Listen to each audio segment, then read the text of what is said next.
It's James the Forager here. Today we have an exciting recipe for you. We're using false saffron milkcaps, which we roast along with some veg and some really nice chorizo. It's a mouth-watering dish. To start, of course, we need to go out and forage for our false saffron milkcaps. The non-false ones will work well, but whilst I was out foraging, it was only the false ones I found.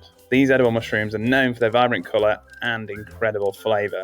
Don't panic about foraging these. We have a full guide of these on our website, along with a video. So, we foraged our mushrooms and we're back in the kitchen. We'll grab an oven-proof dish or pan and chuck all of the below ingredients in. We're going to start 200 grams of our clean and torn up saffies, our saffron milkcaps. We're going to add in 2 quartered white onions, 2 smashed garlic cloves, 1 large carrot cubed, half of a large courgette cubed, and 75 grams of spicy chorizo. We're going to leave the chorizo nice and chunky.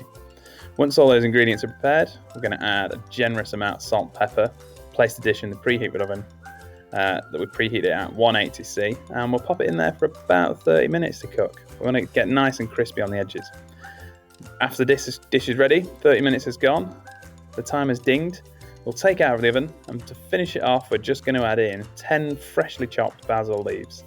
This gives it a nice little garnish and extra fresh flavour. And that's it. There you have it, our enticing false saffron milkcap, roasted with vegetables and chorizo, is ready to be savoured. Give it a try, let us know in the comments how it turned out for you. Stay tuned for more delectable wild food recipes and foraging tips. And of course, happy foraging.